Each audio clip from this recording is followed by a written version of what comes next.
Muy buenas tardes. Les saluda con gusto Martín Ubaldo Mariscal Rojas. Soy magistrado de circuito, adscrito al octavo tribunal colegiado en materia de trabajo del primer circuito, con residencia en la Ciudad de México.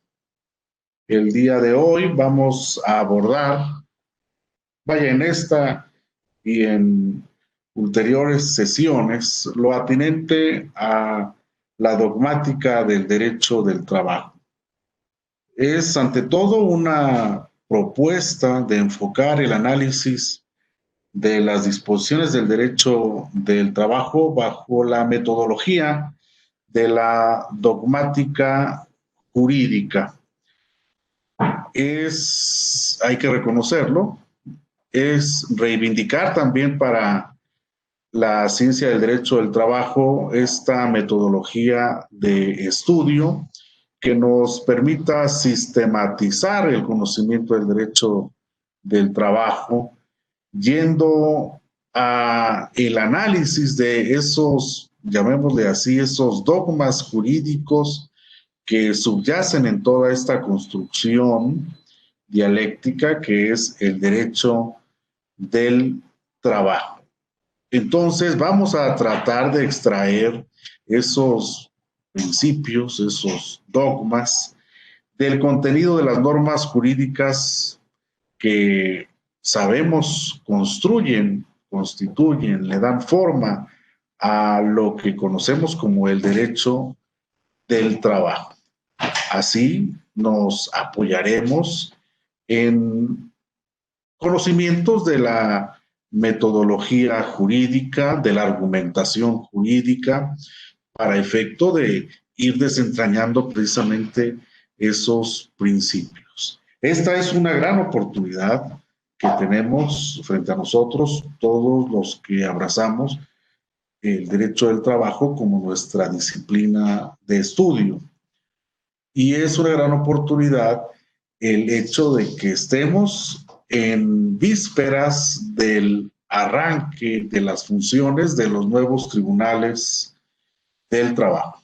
Nuevos tribunales porque, han existido hasta ahora las juntas locales y federales de conciliación y arbitraje, y a partir de noviembre tendremos en funciones verdaderos tribunales incorporados a los poderes judiciales, federales y de los estados.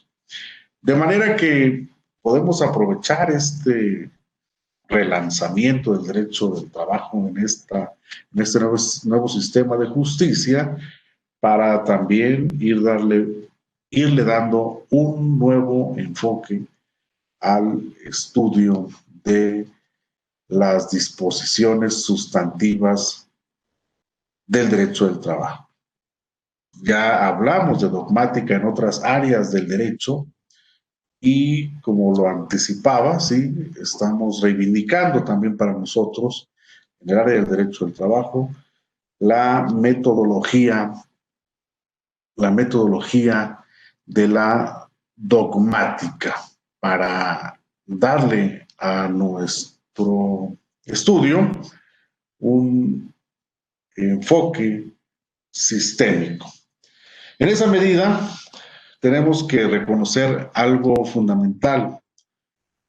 Si bien esto se hace en el apartado procesal de la Ley Federal del Trabajo, pero sí advertimos que se enumeran una serie de principios. De tal manera que vamos a estar viviendo a partir de noviembre el desarrollo de un derecho del trabajo a nivel de su efectividad ante los tribunales, permeado mayormente por esa enumeración, ese catálogo de principios que estableció el legislador ordinario en la Ley Federal del Trabajo en su texto reformado el 1 de mayo de 2019. De ahí que es sumamente importante. Por eso es que me he decantado por darle este enfoque de dogmática del derecho del trabajo al estudio de las disposiciones sustantivas de nuestra disciplina de estudio. y abordar como en un enfoque de, digámoslo así, de principalidad a los principios. Los principios entendidos como una parte fundamental de esta construcción que es el derecho en general, pero que necesariamente la construcción de estos principios tiene una génesis todavía mayor, es decir, los principios no son un concepto único y propio o que tenga su origen en la ciencia del derecho. Son una aportación de la filosofía en general, y que como pretensión última de la filosofía de ir a la razón o al origen del conocimiento y de las cosas, los principios de igual manera tienen una pretensión de ser en una de sus manifestaciones una explicación, una fuente, una pauta de interpretación, una pauta orientadora, y que se va a desdoblar para el aplicador de la ley, para el operador jurídico, en una herramienta que tendrá que permear sobre toda la construcción del derecho del trabajo. En esa medida, a través de esta sesión y ulteriores, estaremos hablando de una noción general del principio. Vamos también a establecer cuáles son estos principios del derecho y también los vamos a diferenciar de las normas jurídicas. Vamos a proponer una definición y también algo que es fundamental y que como operadores del derecho nos hemos preguntado. ¿Existe una gradación de los principios? Es decir, ¿podríamos hablar de una estratificación de los principios? Bueno, vamos a hablar de ello. También vamos a establecer las relaciones que existen entre principios y las normas jurídicas. Como lo anticipaba hace un momento, vamos también a establecer cuáles son las funciones de los principios, particularmente enfocados a una rama del derecho.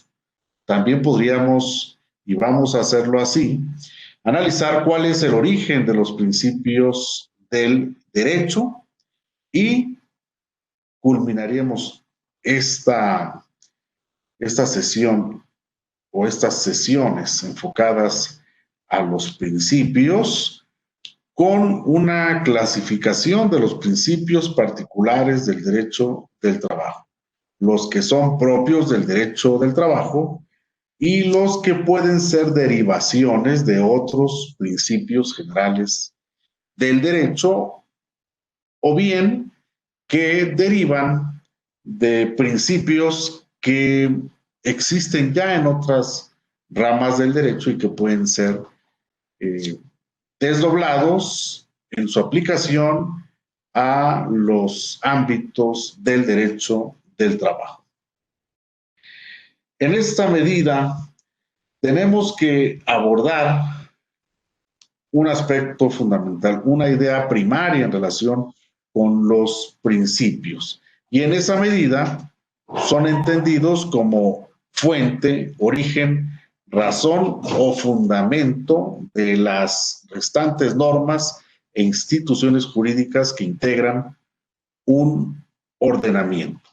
Entonces, una idea primaria en relación con los principios es ese, que son la fuente, origen, razón o fundamento de las normas e instituciones jurídicas que integran un ordenamiento jurídico.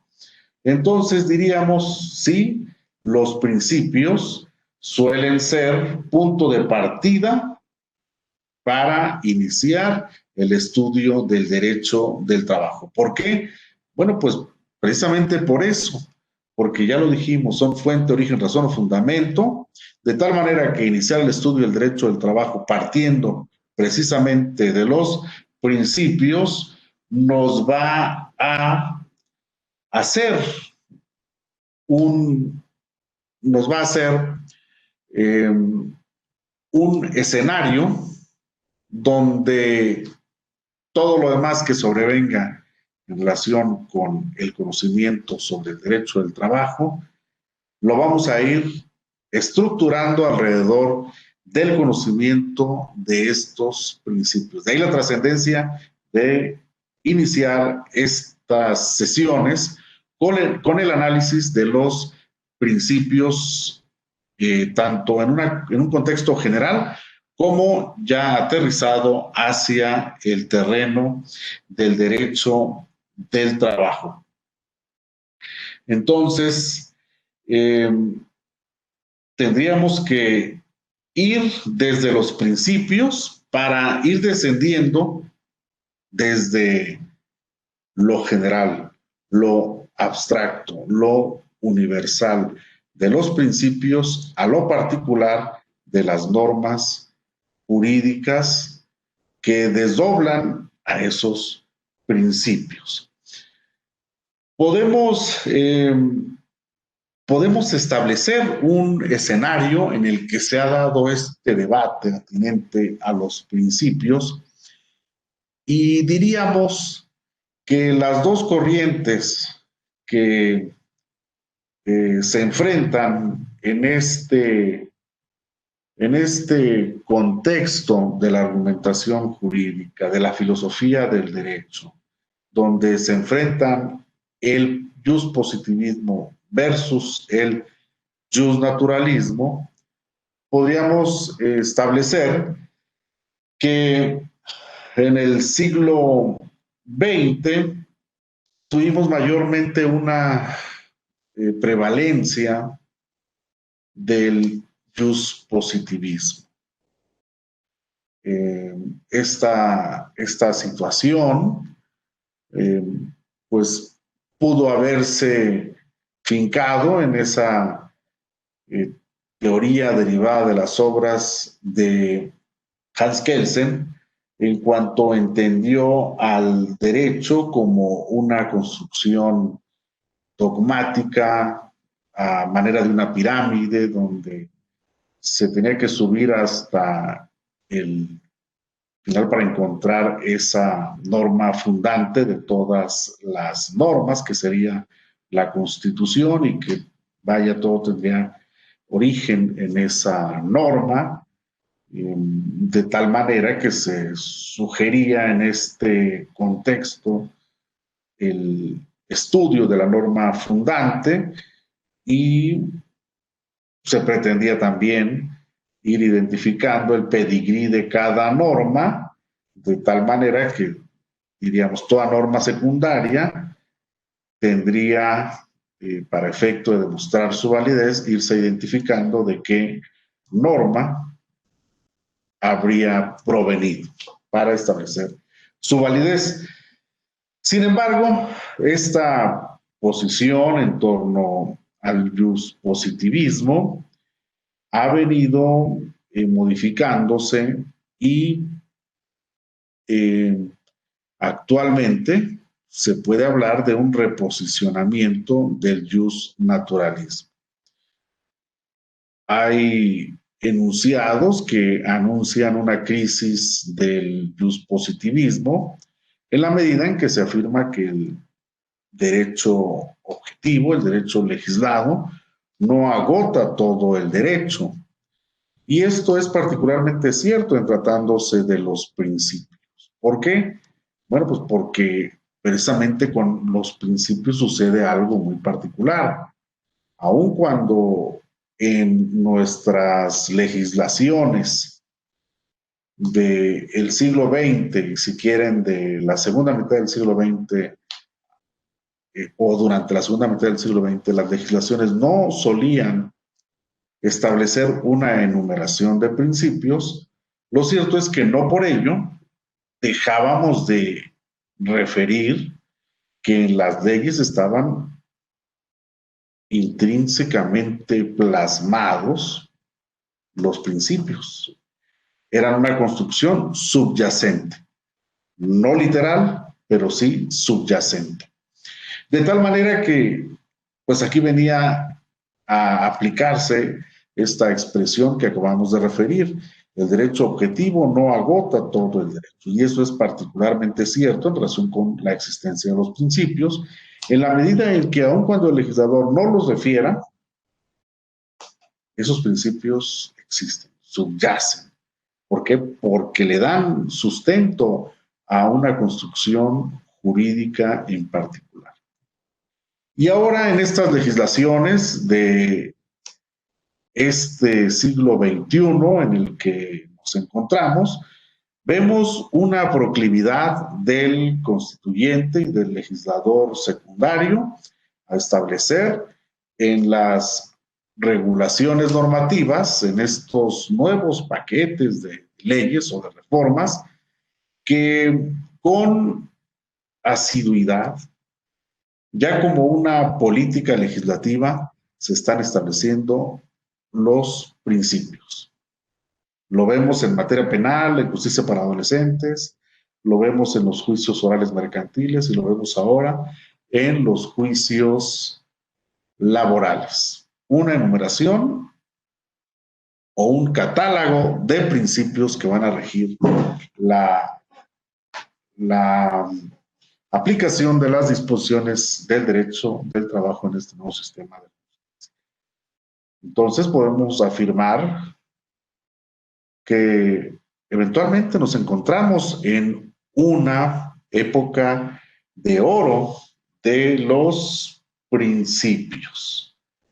¿Por qué? Bueno, pues precisamente por eso, ¿verdad? Porque se propone una completa reformulación de la enseñanza del derecho con el propósito de enfocarla como un estudio desde los principios generales fundantes. Esto lo ha venido sosteniendo en Argentina Gabriel Limodio en un libro, Los principios y la enseñanza del derecho privado. De tal manera que esto es importante, es de primer orden, no soslayar el contenido de los principios en cuanto constituyen un elemento fundante que permea a toda la construcción del derecho del trabajo.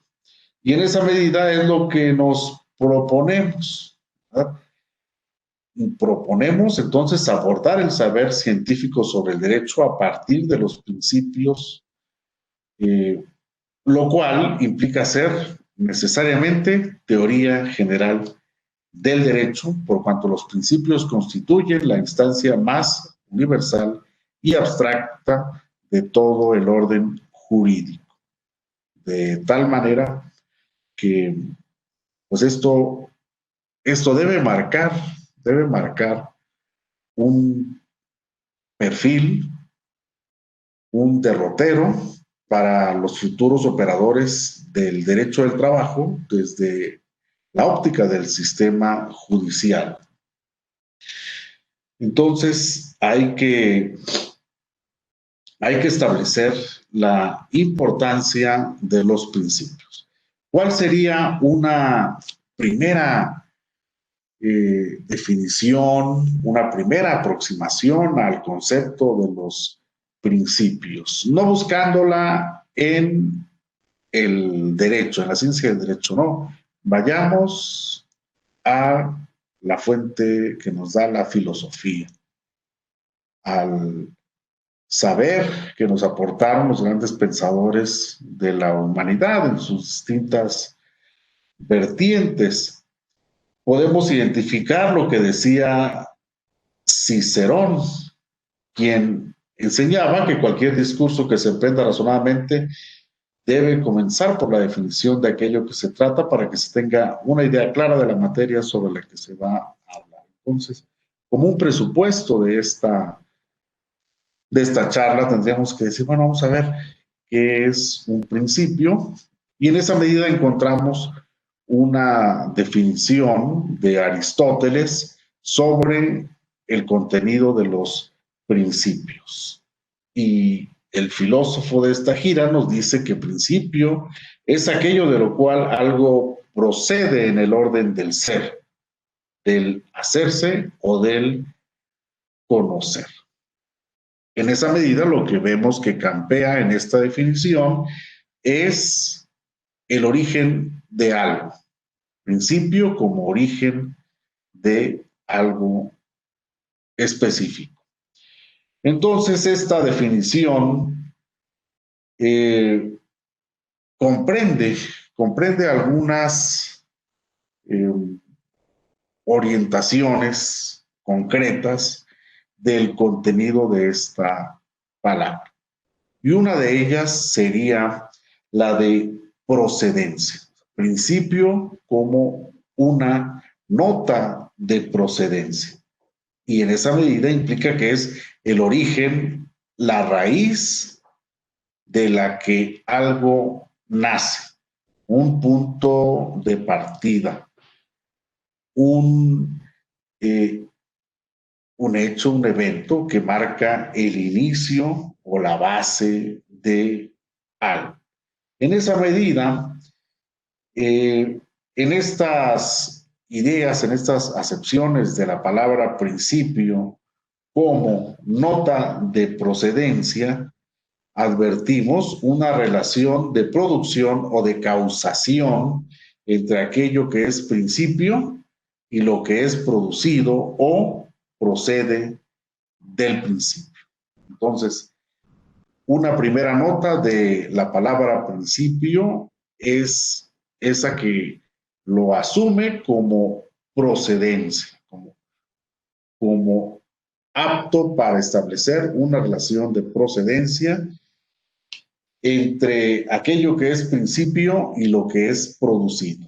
Una segunda nota de esta acepción, de este término, principio, es la de precedencia o prioridad.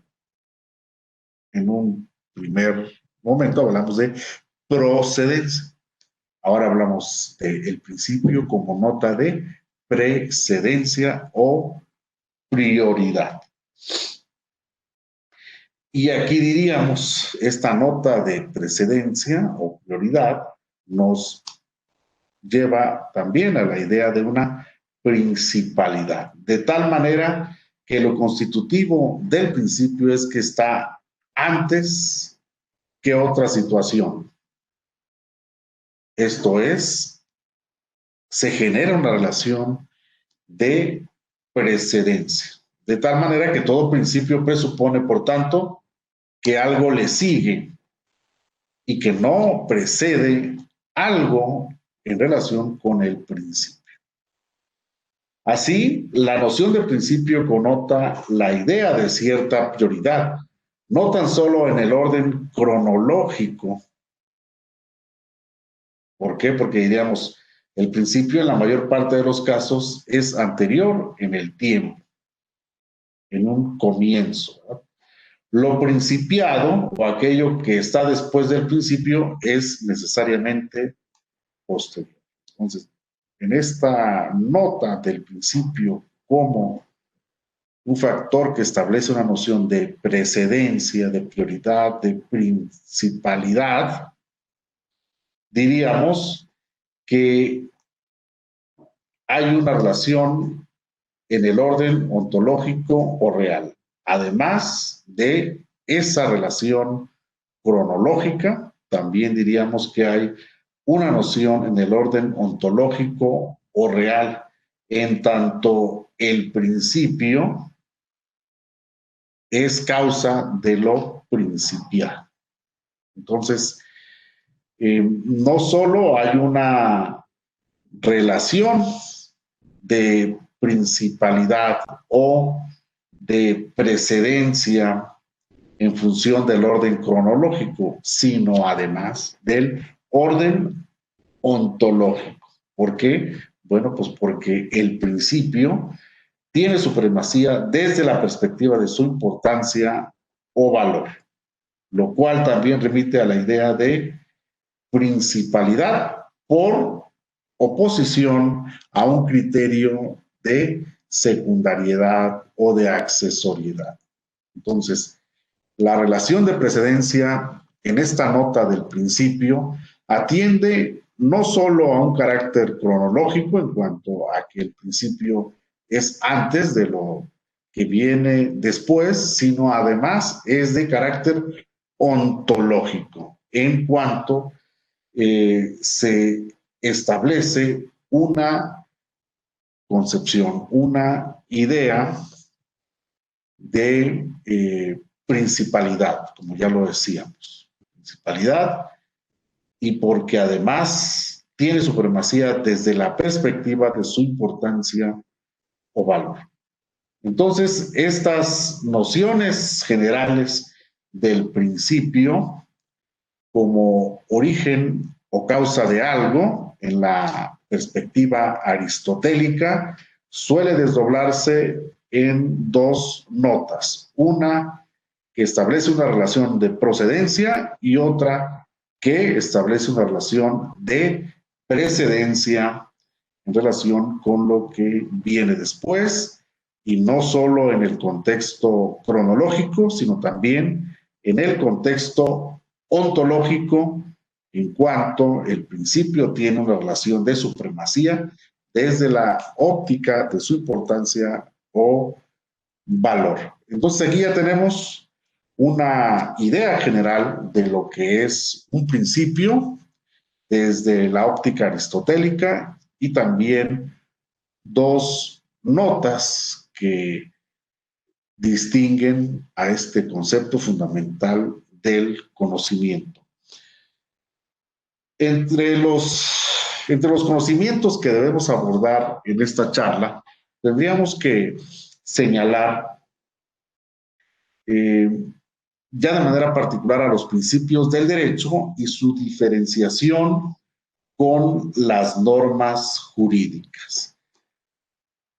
Y esto seguramente ustedes ya lo tienen en cuenta por ese famoso debate de Hart versus Working, donde se establecía un debate, una confrontación entre estos pensadores, estos grandes maestros de la argumentación jurídica, que pues los ordenamientos no solo estaban compuestos de reglas, sino también de principios.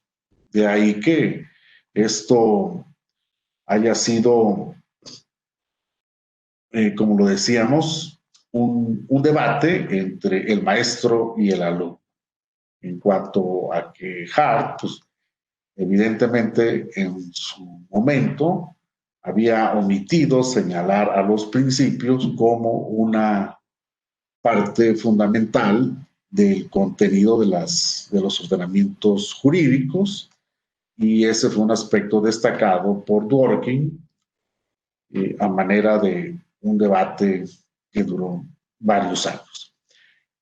En este contexto, dentro de las diversas clasificaciones que pueden hacerse de los enunciados que contiene un ordenamiento jurídico, debe incluírseles entre los enunciados práctico-normativos, cuya función es regular la praxis o conducta humana.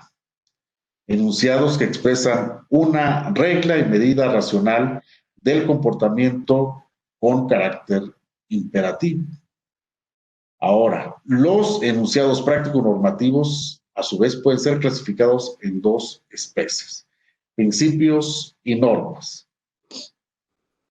En esa medida, un ordenamiento jurídico está constituido por reglas de diversa naturaleza o por, digámoslo más propiamente, por normas de distinta naturaleza.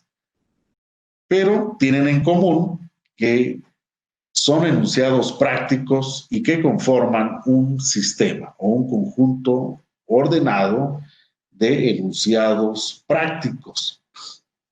Así, toda norma va a ser una proposición o un enunciado, un discurso lingüístico que propone un juicio. Y en esa medida, ya lo decíamos, en esos enunciados práctico normativos, cuya función es regular la praxis o conducta humana, podemos distinguir a los principios y las normas. Entonces, diríamos, los principios son necesariamente una norma.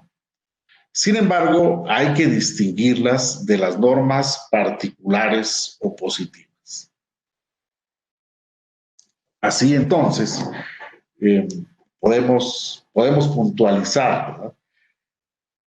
El principio en el ámbito del derecho tiene que necesariamente aterrizar en una expresión, en una forma concreta. Y tendríamos que decir, sí, el principio es, ante todo, una norma, pero se va a distinguir de otro tipo de normas, que serían las normas jurídicas particulares o positivas. Esto es importante, no es mera retórica, no es mera argumentación, es algo fundamental en el constructo estructural de un abogado con pretensiones de aplicar todo este ordenamiento jurídico, toda esta construcción dogmática que es el derecho del trabajo, a situaciones prácticas, a situaciones concretas. Y tendríamos que establecer cuál es la diferencia entre las normas principios de las normas preceptos. Es decir, los principios con sus atributos de generalidad, abstracción, frente a las normas preceptos que serían concretos, que serían particulares. De tal manera que sí es importante que tengamos en cuenta las diferencias que van a establecerse entre los principios, normas, y los preceptos también como normas, o reglas utilizando aquella distinción del debate Hart versus Dworkin. Una primera distinción entre las normas y los principios radica en su ubicación en la estructura lógico-jerárquica del orden jurídico normativo y correspondiente validez. Podríamos afirmar que pensadores como Aristóteles y Santo Tomás de Aquino hasta Kelsen, se admite que las normas que componen un ordenamiento jurídico están sujetas a una relación jerárquica. De tal manera que las normas responden a una sistematización que les impone una prelación jerárquica a unas respecto de otras. Entonces, de suyo, desde siempre, se ha reconocido esta situación, ¿verdad? Que las leyes constituyen un sistema y un sistema donde sí se reconocen esas relaciones de jerarquía entre las normas que lo componen. Así, un sistema jurídico tiene una característica que es su unidad. Pero los ordenamientos jurídicos, tendríamos que decir, contienen un orden, pero pues ese orden está más bien estructurado sobre unos presupuestos, y esos presupuestos serían su apertura, su flexibilidad, de tal manera que el orden jurídico normativo tiene que ser apreciado de esta manera, como un ordenamiento que su divisa será la unidad de origen y su plenitud a la usanza del positivismo normativista moderno, entre los cuales podemos señalar a Hans Kelsen, al propio Hart y a Norberto Bobbio. Y en esta perspectiva, ese orden debe ser abierto y flexible, dotado de cierta unidad en la tradición de la lógica clásica, de tal manera que podemos hablar de un orden jurídico normativo. Y un orden jurídico normativo a la usanza de el árbol de Porfirio, ese pensador de la antigüedad en el que pues se podía establecer una relación de subordinación lógica de la sustancia generada o considerada como género supremo a los géneros y especies inferiores hasta llegar al individuo, es decir, un árbol necesariamente genealógico donde, siendo así, ese árbol de Porfirio puede ilustrar gráficamente esos análisis que se hacen para demostrar la validez de las normas jurídicas para efecto de identificar su pedigrí o su origen, de tal manera que en función de ello se ha hablado de la norma fundante y esta propuesta de que el orden jurídico normativo constituye una suerte de árbol de Porfirio compuesto de una sucesión de normas de mayor o menor generalidad, según que se encuentren más alejadas o más próximas a la realidad concreta. De tal manera que cada uno de estos enunciados normativos es fundamento de validez del que se deduce de él por medio de una operación intelectual de inferencia lógica o determinación, puesto que las normas particulares y de menor extensión se siguen y dependen de las más generales, ubicadas en niveles superiores dentro del orden lógico normativo. De tal manera que en esta relación jerárquica de la que estamos hablando, podemos apreciar que la disposición de los principios siempre va a ser encontrada en un plano superior. Es decir, de ellas van a derivar las normas secundarias. Entonces, las normas superiores son principio, en el sentido riguroso y preciso al que aludía Aristóteles como origen de algo. Es decir, establecen el punto de donde proceden las demás normas y a ellos, a esos principios le deben su validez y a esos principios se deben adecuar. Como principio, entonces, son origen y también permean la forma de ser de esas de ahí. En este contexto, Diríamos que si hiciéramos un recorrido en forma ascendente, el encadenamiento sucesivo de normas, tendríamos que llegar a una altura en la que aparecen ciertas proposiciones que no se siguen las unas de las otras, ni derivan de ningún antecedente de ellas. Es decir, no se dan aquellas notas de procedencia ni precedencia de las que hablamos al principio.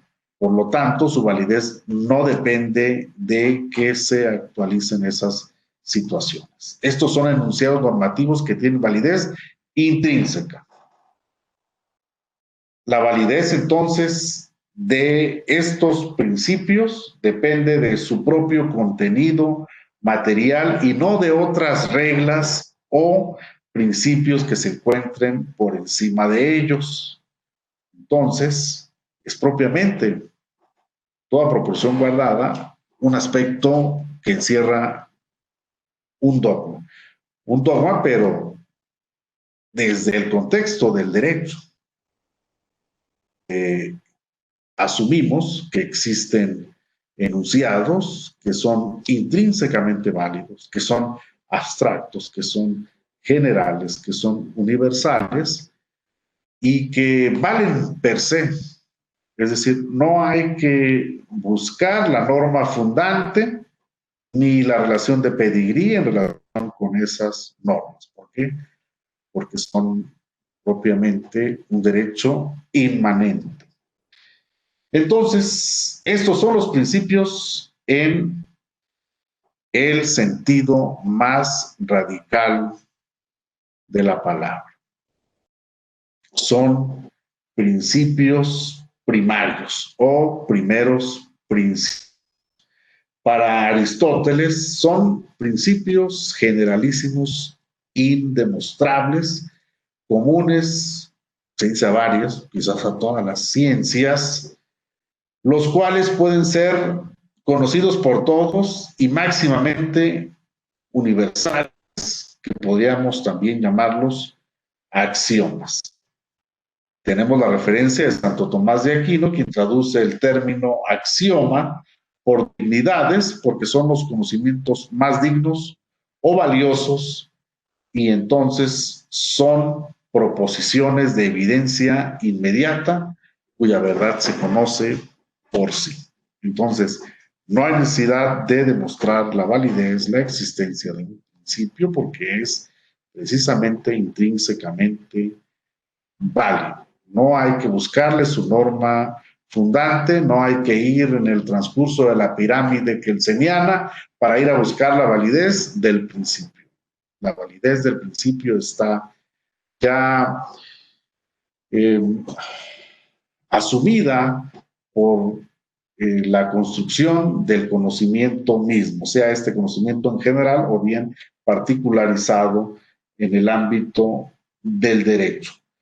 Y esos principios primarios o primeros principios podemos identificarlos como principios que rigen el conocimiento, el razonamiento. Principios que vamos a encontrar en la lógica y que son reglas de un correcto pensamiento, por ejemplo. Diríamos el de no contradicción, que nos enuncia que no se puede ser y no ser al mismo tiempo. Y ciertos principios que constituyen aplicación del principio de no contradicción. Ahora, hay otro principio también primario o primer principio, como el de identidad, que es el ser y el no ser no es. Otro de los principios que rigen el pensamiento de esta manera, una vocación primaria, el tercero excluido, que enuncia que entre el ser y el no ser, entre una afirmación y una negación, si tomamos los términos proporcionales en el mismo sentido, no hay una situación intermedia. En el orden práctico diríamos que el principio que ordena hacer el bien y evitar el mal, es decir, una aplicación de estos principios. Entonces, es imprescindible que semejantes principios presidan los conocimientos, los comienzos de la cadena sucesiva de normas y todo el proceso lógico, discursivo propio del derecho. Si no existieran estos principios así entendidos, no habría más remedio que remontarse al infinito o proceder en sentido circular, lo cual no puede ser así porque se comprometería la validez de todo el orden jurídico, porque sería imposible recorrer una serie infinita de inferencias que nunca nos conducirían a una conclusión debido a que el círculo es un procedimiento vicioso. En esa medida podemos afirmar a manera de resumen de lo que hemos transitado hasta este momento, que los principios son enunciados práctico-normativos máximamente universales que se encuentran en la cúspide del orden normativo y que cumplen la función de fuente generadora de la validez de las restantes proposiciones normativas y de sostén lógico de todo el cuerpo de normas. En estos principios ya hemos identificado a los que serían los primeros principios, que ya hemos señalado como el de no contradicción, el de identidad y el del tercero excluido. Y en esa medida, estos primeros principios del obrar y los principios en sentido estricto son un núcleo de juridicidad intrínseca, radical y forzosa, que valen por sí mismos o que son intrínsecamente válidos, retomando aquellas palabras que exponía en su momento don Eduardo García Maynes, ¿verdad? Como aquel derecho intrínsecamente válidos, que pues tendríamos que reconocerlo así. Si no existieran estos principios, no sería posible que hubiera enunciados válidos al final de la cadena. Ahora, hay otro de estos aspectos que estamos analizando y que nos permiten distinguir a los principios de las normas jurídicas. Aquí ya apuntábamos la relación jerárquica que guardan los principios en relación con las normas positivas, con las normas concretas. La relación de jerarquía. Otro de los aspectos que las van a distinguir es el grado de abstracción o indeterminación. Los principios son enunciados de máxima generalidad porque están expresados con una mayor dosis de abstracción y entonces adolecen de considerable indeterminación.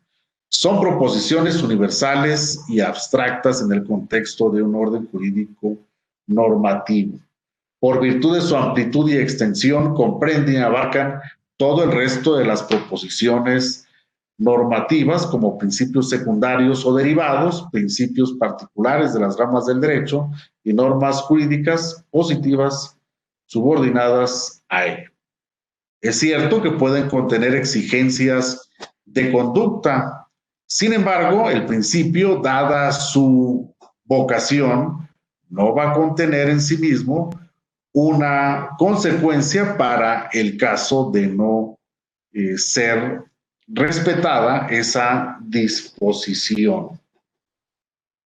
Entonces, hay un alto grado de generalidad, de abstracción, que podría ser también de esta otra manera, contienen un grado máximo de ambigüedad e imprecisión.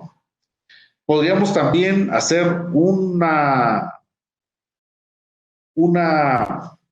nota, destacar una nota en cuanto a que los principios ubicados en el rango más elevado enuncian criterios generalísimos mediante locuciones escuetas, breves, esquemáticas, y en ocasiones sin siquiera hacer una referencia a los presupuestos de hecho, aplicación, ni tampoco lo anticipaba, alguna consecuencia jurídica por la falta de apego al referido principio.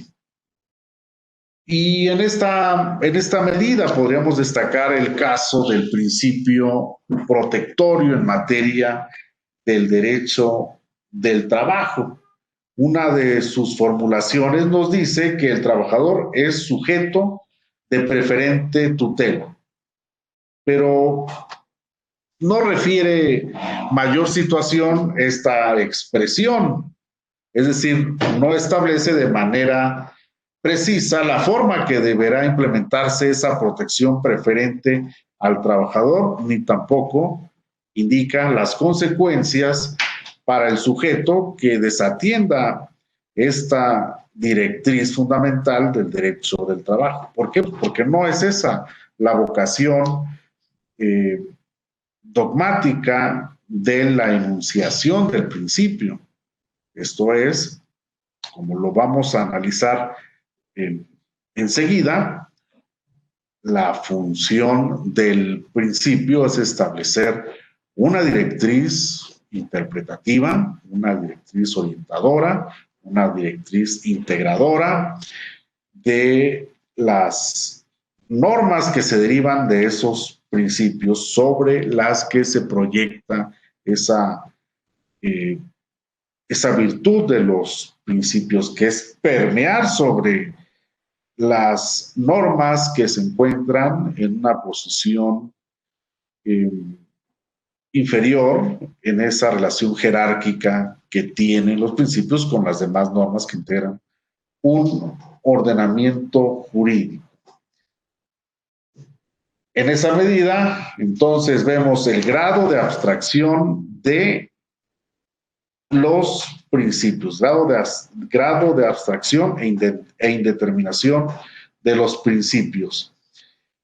Otro de los aspectos que van a distinguir a los principios de las demás normas jurídicas es la jerarquía superior que guardan en relación con las normas, de las que constituyen su fundamento.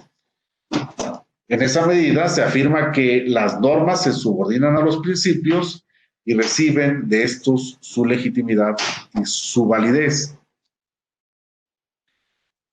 Ya lo hablábamos al principio de esta exposición, esas notas de procedencia y de precedencia que nos sirven para establecer esta relación de jerarquía que existe entre los principios y las normas, lo cual nos permite afirmar que los principios están ubicados en un plano superior,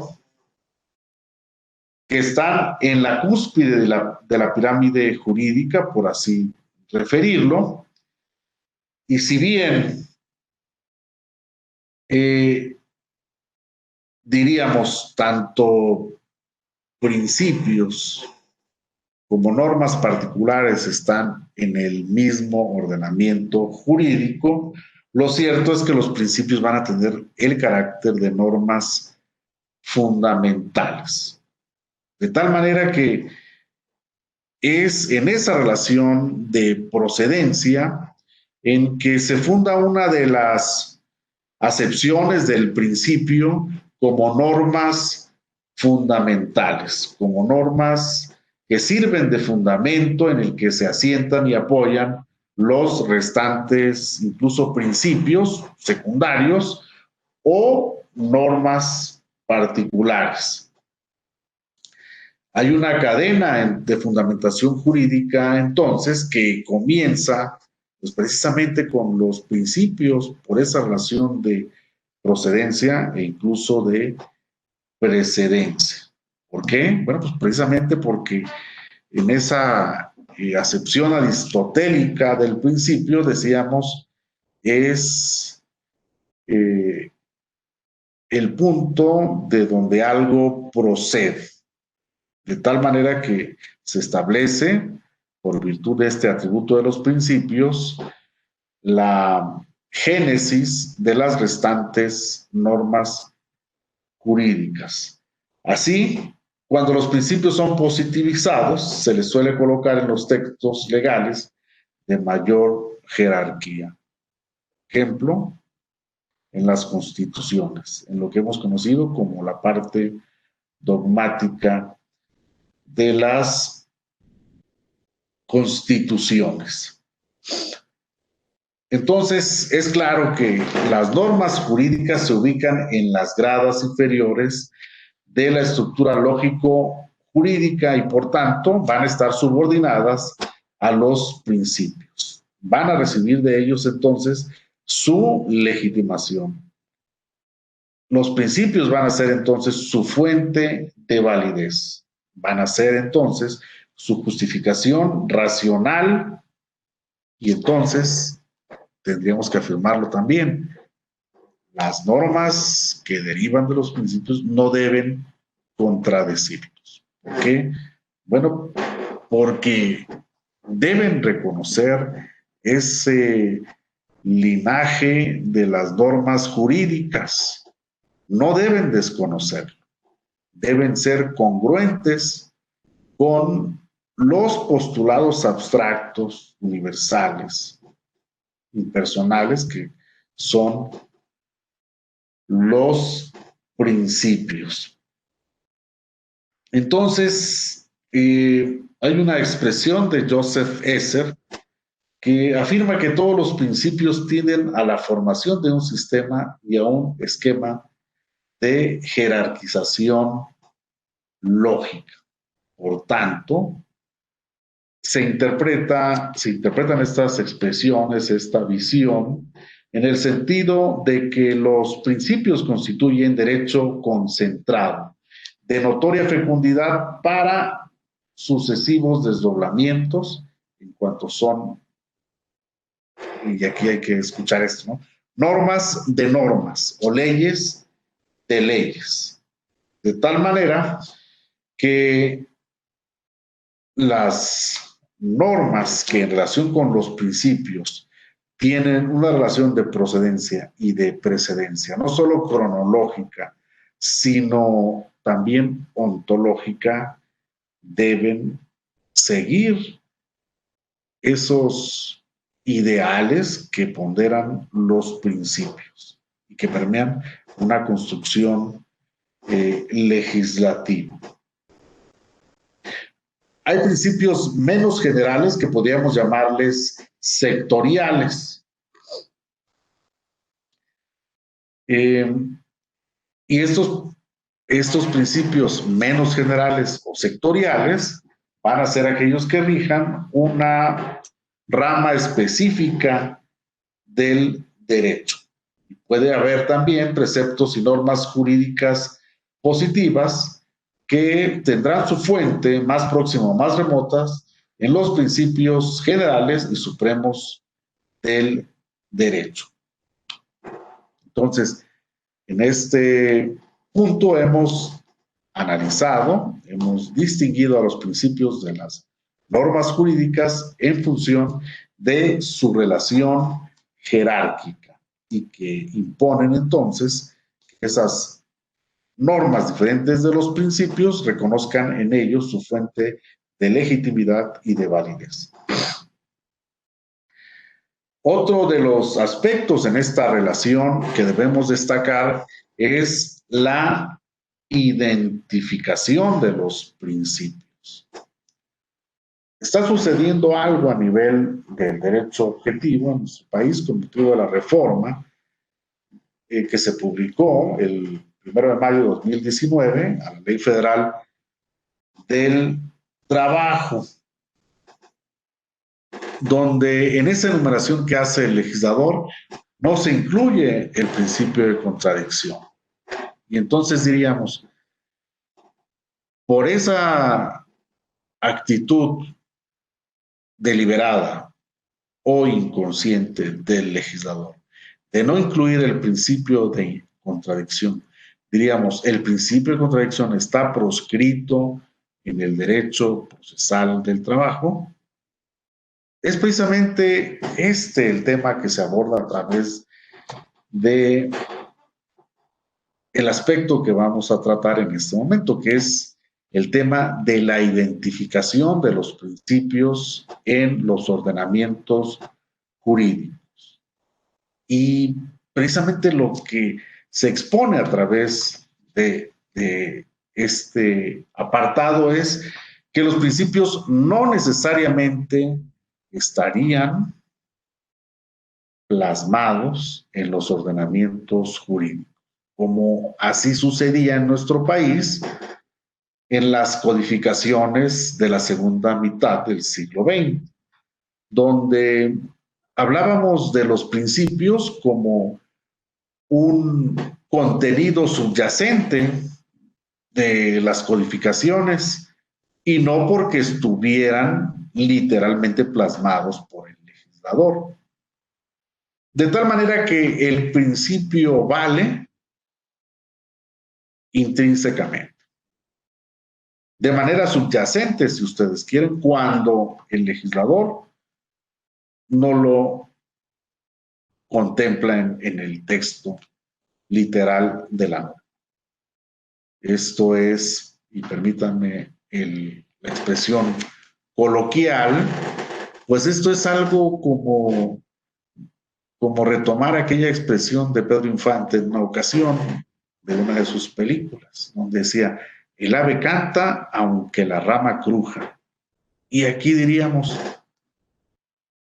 porque el legislador no plasmó el principio de contradicción en el catálogo de los principios que rigen al proceso laboral. Por eso no existe la contradicción en el proceso laboral, y diríamos, claro que existe la contradicción. Todo proceso es una construcción dialéctica per se. Las manifestaciones del principio de contradicción están institucionalizadas ahí en toda la regulación del juicio ordinario laboral y de los juicios especiales. ¿Por qué? Bueno, tan solo el hecho de establecer la manera en que se va a formular una demanda y la manera en que se debe producir la contestación y aquella en que se deben ofrecer las pruebas y la manera en que la parte contraria del oferente de la prueba podrá intervenir, eso es regulación del principio de contradicción. Y en esa medida, esta situación, este aspecto que estamos tocando en este punto en concreto de la exposición, tiene que ver con eso, con que los principios no necesariamente están incorporados al derecho positivo y por lo tanto, diríamos, carecen de una formulación única. Tan solo el aspecto terminológico puede ser otro gran tema, que un principio pueda tener diferentes acepciones.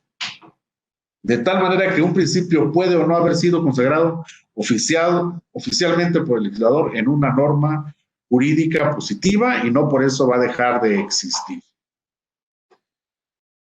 En esa medida, los principios pueden enfrentarse a estas vicisitudes. Otro aspecto que también trasciende a la relación entre los principios y las normas jurídicas particulares es el que atañe a su aplicación y operatividad. En el ámbito del operador jurídico, el terreno en el que se mueve el principio es distinto a la manera en que se va a mover la norma jurídica particular o positiva. Así, el principio, dado su alto grado de abstracción, de su indeterminación, de su formulación inespecífica, no siempre va a ser susceptible de aplicarse en forma directa. ¿Por qué? Porque no está en su vocación regular situaciones jurídicas concretas. Antes bien, su función se desdobla en operaciones muy particulares. Y es precisamente lo que vamos a comentar. Es una característica de la vocación de los principios señalar tan solo directrices fundamentales, por lo cual se puede afirmar que constituyen estándares que no son normas, constituyen entonces ideas fundantes, criterios de valoración, pero criterios de valoración que bajo el esquema en el que se mueve el derecho, en el que opera el derecho que rige en el Estado constitucional, social y democrático de derecho, pues están sujetos a un principio de legalidad. De tal manera que el operador jurídico sí puede recurrir a la aplicación del principio, pero pues necesariamente tiene que atender también a las normas jurídicas que regulan su actuación. Es decir, no podemos señalar que el aplicador de la ley pueda estar aplicándola ad libitum con la única directriz que constituyen los principios. ¿Por qué? Pues porque no pueden ser aplicados directamente en toda situación. Hay una construcción jurídica que debe ser respetada por el aplicador de la ley y, y no puede desconocer tampoco todas esas reglas. De tal manera que si hay una función concreta de los principios en lo que atañe a este ámbito de su aplicación y operatividad que determina esto. No puede ser aplicado de manera directa e inmediata a un caso particular, dado su nivel de abstracción. Entonces, ¿qué ocupa? Bueno, pues se ocupa de aplicar paralelamente esas otras normas secundarias que puede ser que están fundadas en ese principio y que van a resultar útiles para que el operador jurídico, el aplicador de la ley, aplique precisamente el principio. De tal manera que los principios pueden ser aterrizados de forma directa e inmediata a un caso particular. Y en cuanto a su operatividad, el principio, como ya lo he venido estableciendo, exige una ulterior concreción. Y esa ulterior concreción, ¿cómo se da? Bueno, precisamente a partir de esas disposiciones que podríamos decir se desprenden del propio principio y que el legislador particulariza o concreta al desarrollar la ley. En esa medida, el legislador tiene bajo su ámbito de responsabilidad desenvolver el contenido del principio. y establecer un marco de normas que le den operatividad. De ahí que hablemos en este punto de la aplicación y operatividad del principio. Cuanto a su aplicación, reiteramos, no puede ser, en la mayoría de los casos, aplicado de manera directa e inmediata en una situación concreta. ¿Por qué? Porque esa no es la vocación del principio. Y en cuanto a su operatividad, el principio exige entonces de una ulterior concreción por parte del legislador para que ese principio pueda ser efectivizado. Perdón por el uso de esta expresión, pero puede ilustrar lo que atendemos y entendemos por esta relación de aplicación, del ámbito de aplicación y operatividad entre el principio y las normas positivas. Entonces, se afirma que el principio posee cierto dinamismo potencial que reclama ulteriores actualizaciones. También se dice que es derecho concentrado, porque contiene en potencia diversas regulaciones posibles a través de normas jurídicas más particulares susceptibles de llevar a la práctica el valor fin fundamental que expresa. Y aquí viene a cobrar aplicación o es un momento oportuno para citar la manera en que esta relación entre los principios y las normas particulares fue expresada por Robert Alexy, quien ha dicho que los principios son mandatos de optimización, porque ordenan que algo sea realizado en la mayor medida posible, mientras que las normas jurídicas particulares son mandatos de realización. En tanto, ordenan que algo se lleve a cabo. De tal forma que vemos cómo esta relación que se establece en función de la aplicación y la operatividad de los principios tienen que ver con la disposición de estas normas, las que contemplan a los principios y las que contemplan, in fine, a las normas jurídicas particulares. Por su indeterminación, por su abstracción, los principios no pueden ser aplicados de manera directa e inmediata a un caso particular. Su operatividad requiere entonces de que el legislador establezca las discusiones a través de las cuales se pueden concretizar esos ideales que enarbola un principio, a través de la instrumentación de las normas necesarias para su aplicación.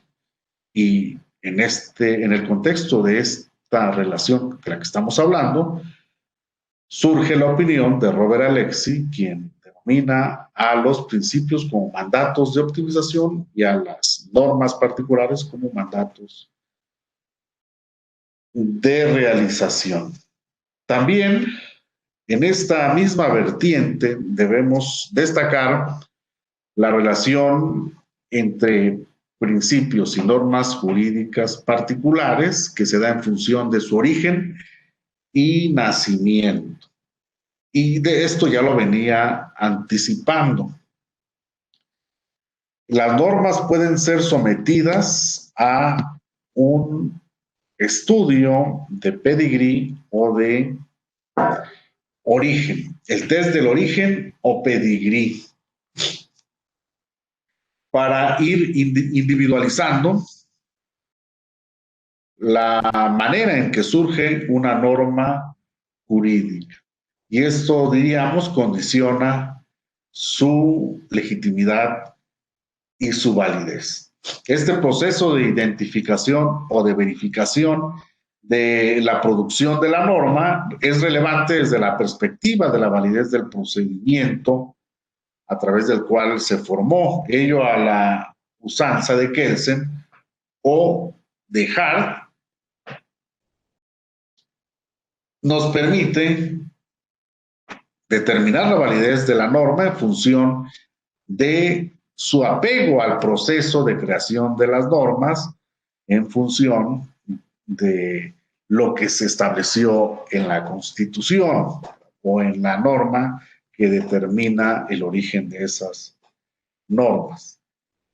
Sin embargo, dado todo esto que hemos referido en función de los principios, su valor intrínseco, su condición como un derecho inmanente, intrínsecamente válido, como decía García Maínez, diríamos, sería un análisis inútil pretender someter a un principio a este test de origen o de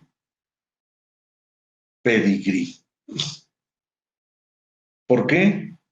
Pues porque no podemos establecer cuál es el momento en el que surge el principio. Si podríamos decir, bueno, sí, se incluyó en la iniciativa de reformas o en la iniciativa por la cual se propuso la creación de la norma.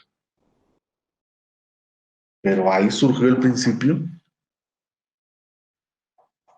El, el positivismo, el positivismo no necesariamente explicaría esta situación, porque para el positivismo sería, ¿no?, el principio vale en función de su reconocimiento en el ordenamiento jurídico. Sin embargo, como lo dijimos también al principio de esta sesión, el derecho objetivo no agota todo el derecho. Y aquí el tema de establecer el origen y nacimiento de los principios, pues sería una función imposible. ¿Por qué? Pues porque no resulta posible establecer el origen de los principios en un momento histórico determinado.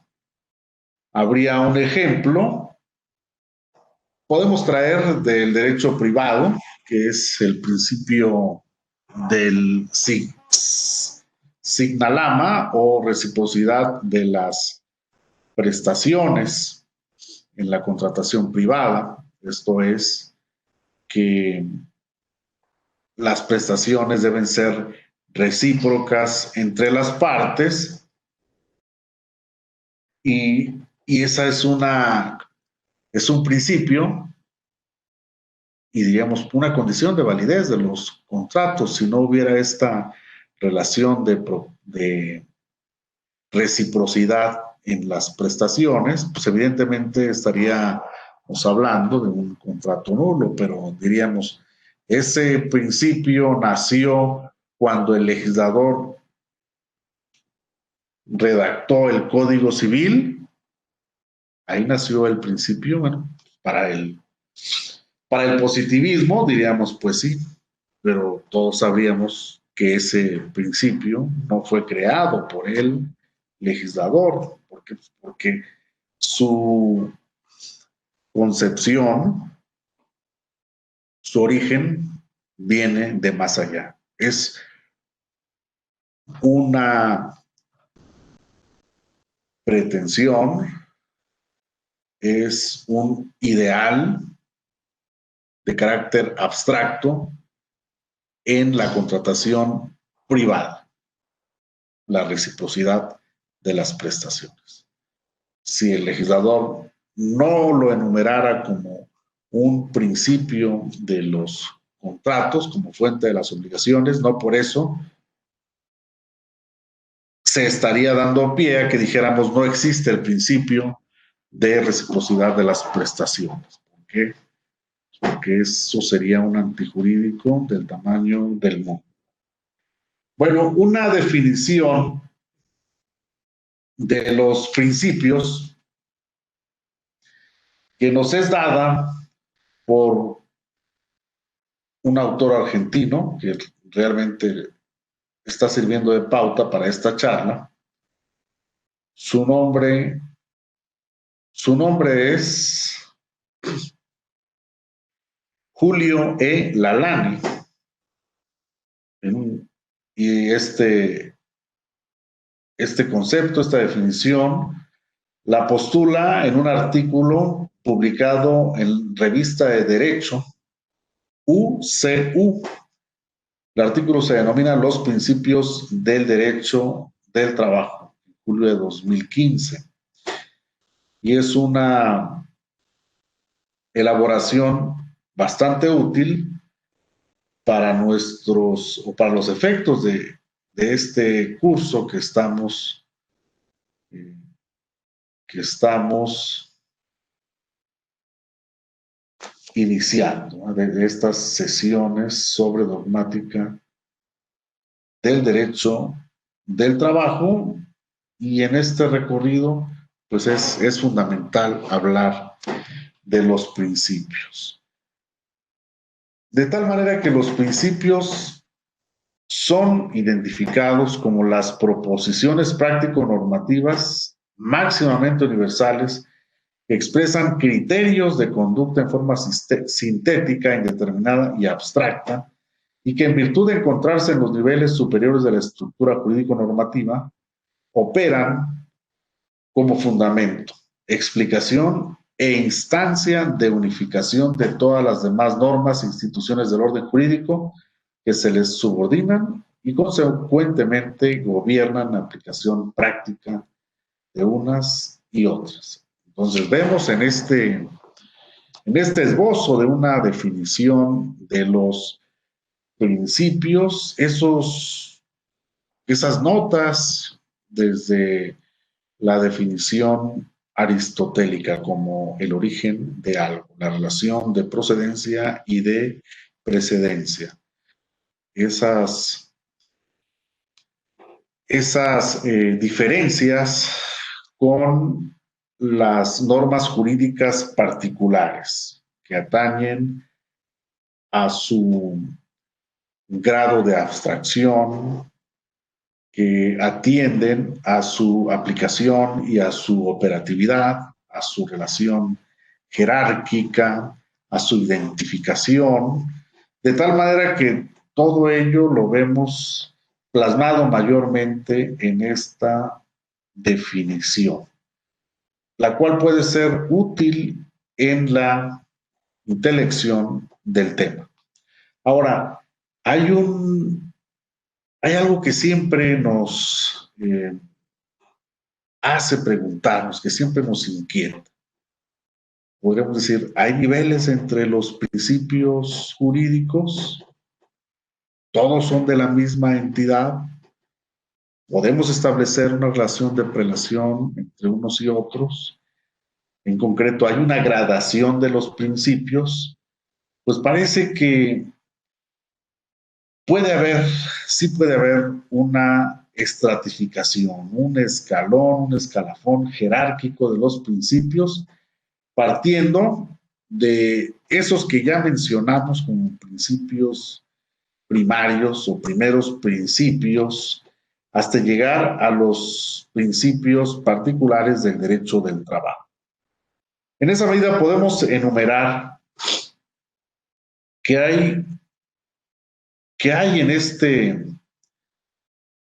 este diseño al que nos estamos sujetando sobre esta explicación en torno a los principios, unos primeros principios éticos jurídicos, y que vendrían a ser los primeros principios en materia práctica que están en la base de todo derecho en cuanto se confunde o forma parte de la ética.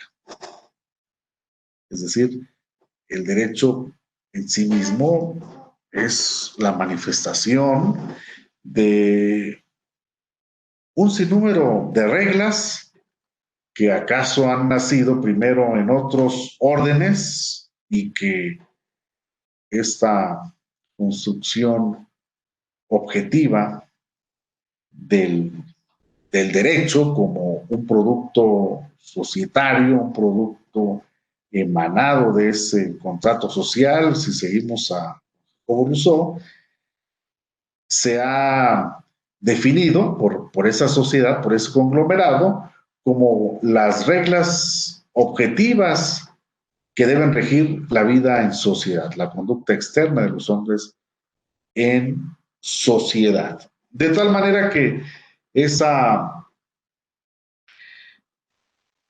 esa enumeración de unos primeros principios ético-jurídicos puede tener una fuente, no necesariamente eh, con linaje dentro del derecho, no, puede tener su origen en otras áreas de la filosofía, como en este caso lo es la ética.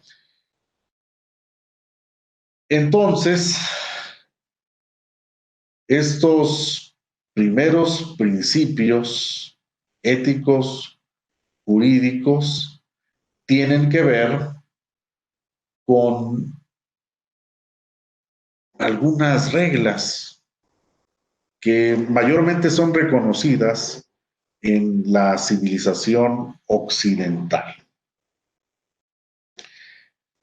Podríamos hablar de una de ellas, y esta regla es conocida como una regla de oro. A todos como a ti mismo. Y diríamos, esta es una regla vigente en casi todas las culturas jurídicas y es reivindicada por autores desde la antigüedad y se citan como tales a Homero hasta Kant y decía, no son reglas necesariamente emanadas de las construcciones de los documentos jurídicos históricos, sino que los vamos a encontrar en documentos de la cultura de los pueblos. Y si la religión es un componente de la cultura de los pueblos, hay que decirlo así, estas reglas, a todos como a ti mismo, bueno, podemos encontrarlas en la Biblia o en el Corán. De tal manera que eh, hay normas en nuestros ordenamientos jurídicos que tienen como sustento principios de esta naturaleza. Además, traer al comentario la regla en torno a que nadie puede valerse o beneficiarse de su propio dolo, pues sería toda proporción guardada una manifestación de este principio, ¿verdad? Donde decimos a todos como a ti mismo. Otro de esos principios o primeros principios éticos jurídicos sería el que nos dice se debe obrar y perseguir el bien y evitar el mal. Es una proposición que Santo Tomás de Aquino extrajo a su vez de la noción de bien asequible en su tiempo, de tal manera que lo establecía de esta manera: bien es lo que todos apetecen. Y llevado al ámbito jurídico podría reformularse diciendo debe hacerse lo justo y evitarse lo injusto. Entonces, este también, diríamos, es un postulado evidentemente ético, evidentemente cargado de pues un ideal de bondad.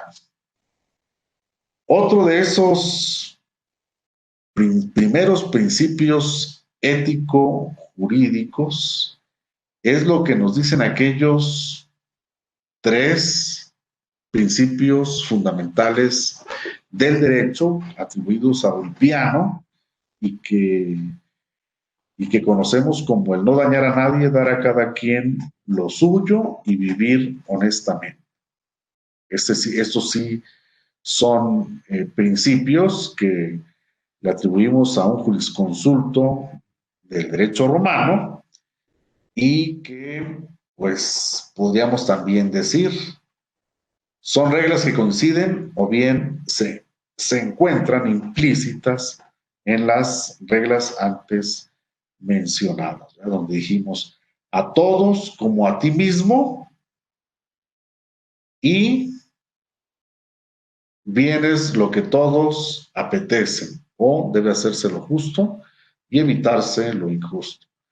De tal manera que estos principios o estos primeros principios ético-jurídicos son principios que mayormente encontramos reconocidos en las culturas, en las civilizaciones occidentales y que permean un sentido primario de justicia como universalmente reconocido. Es fundamental que los tengamos en cuenta. Desde mi punto de vista, sí, la utilidad de esta sesión, y creo que tendrá que ser otra en la que culminemos con este aspecto de los principios, pues es fundamental. A mí me parece que la justicia social que tiene y que persigue el derecho del trabajo tienen que transitar por una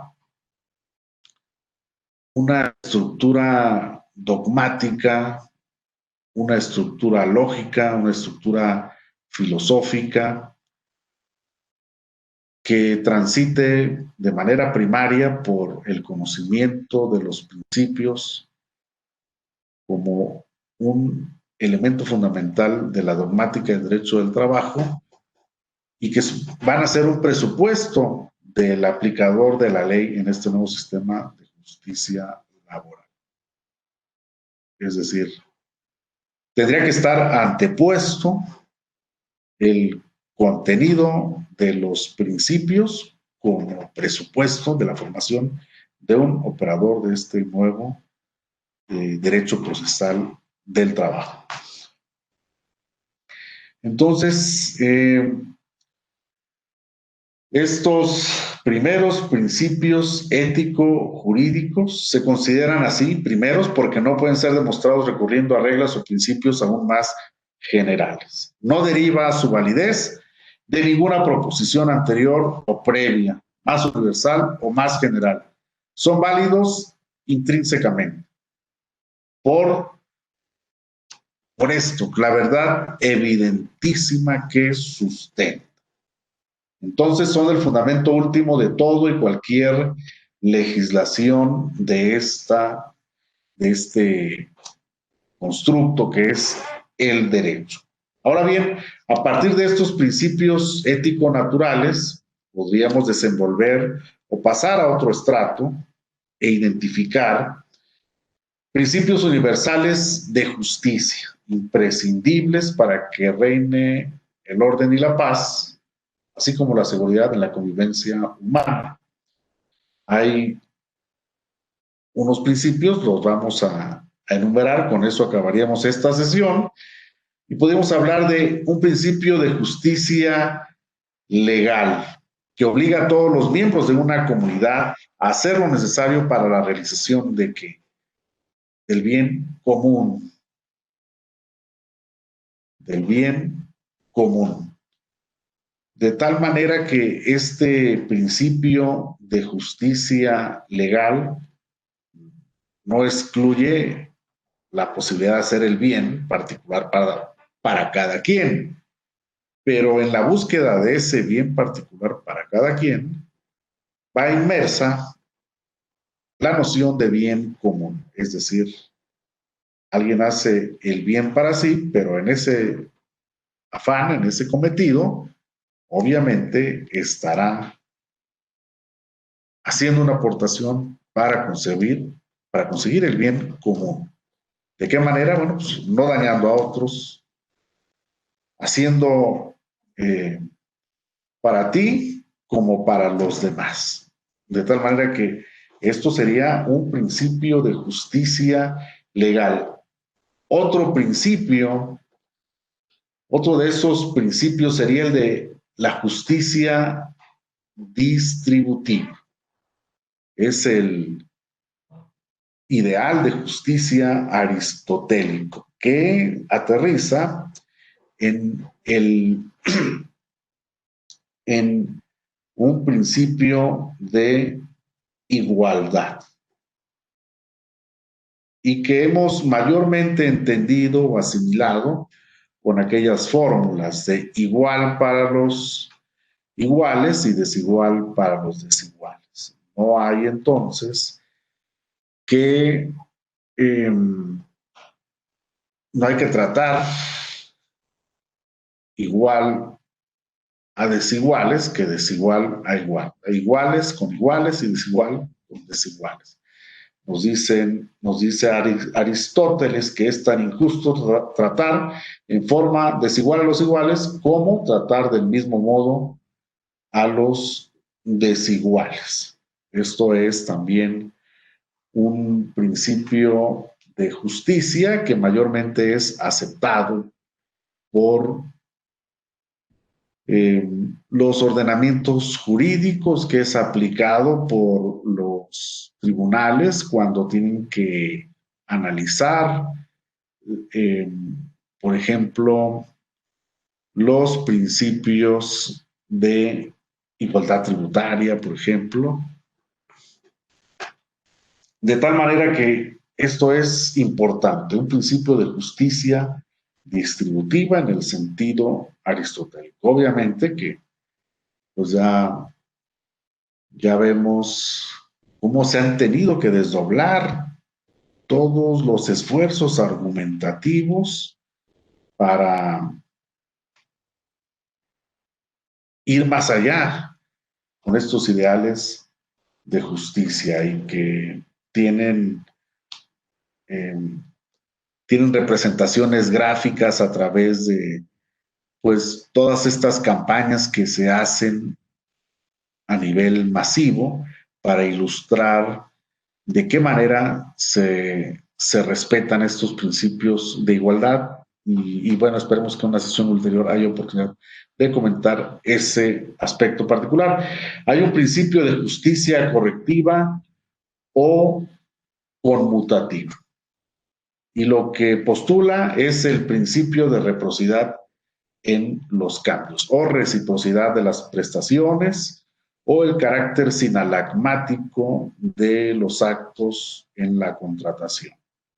Una manifestación en el derecho laboral de este principio, pues sería esa necesariedad que tiene un contrato de trabajo en cuanto que a la prestación del servicio debe haber una contraprestación concreta, que es el pago del estipendio y de todas las demás prerrogativas que ello desencadena. Ahora podríamos hablar, así como hemos hablado en este momento de principios, primeros principios ético-jurídicos y principios y principios sobre la concepción de la legalidad y de la justicia, podríamos hablar también de principios comunes a la mayoría de los órdenes jurídicos. Y esos principios podríamos también particularizarlos como cuáles. Bueno, podríamos hablar del principio de no dañar a nadie, que ya referimos como uno de los que están contenidos en el postulado de Ulpiano, no dañar a nadie, dar a cada quien lo suyo y vivir honestamente. Y en ese contexto hablaríamos también de el principio que establece que quien provoca a un daño, o que provoca un daño a otro debe resarcir. El principio del respeto a la propiedad privada y el castigo del robo, el principio que manda a cumplir con los compromisos y pactos libremente contraídos en una contratación, el pacta sunt servanda. De tal manera que Esos principios son adoptados por la mayoría de las civilizaciones en sus regulaciones jurídicas para permitir la convivencia entre sus ciudadanos, de sus miembros. De tal manera que son principios que se han diseminado, se fueron diseminando a través del derecho de gentes. Y así podríamos decir que mayormente vamos a encontrar esos principios en la mayoría de los pueblos de nuestro tiempo. Se nos han ido 2 horas en esta sesión. Yo he preferido, me he decantado por la posibilidad de, aprovechando esta disposición y la invitación del señor consejero de la Judicatura del Poder Judicial del Estado de México, el maestro Luis Gerardo de la Peña Gutiérrez, a quien le agradezco esta invitación,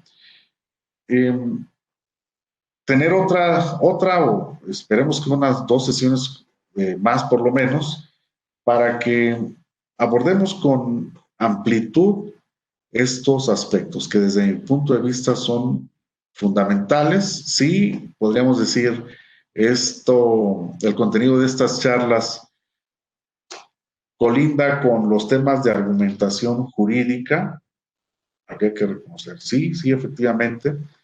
Sin embargo, me parece indispensable, por las razones que ya he sustentado durante el desarrollo de esta charla, que los operadores de este nuevo sistema de justicia laboral tengan dentro de su bagaje, lleven como herramientas metodológicas una visión del derecho del trabajo desde la óptica de los principios. Por el momento les agradezco su atención y nos vemos en la siguiente sesión para darle continuidad a el tema que estamos abordando, que es la dogmática del derecho del trabajo y en particular a los principios, para en la siguiente sesión abordar lo referente a los principios jurídicos sectoriales propios de una rama del derecho, las relaciones entre principios y normas jurídicas, las funciones de los principios de una rama del derecho, otro aspecto, el origen de los principios del derecho, así como también vamos a aterrizar de manera concreta, puntualizando los principios del derecho del trabajo, con lo cual estaríamos completando este recorrido sobre el tema de los principios del derecho del trabajo. Que tengan todos muy buena tarde y nos vemos en la siguiente sesión. Muchas gracias.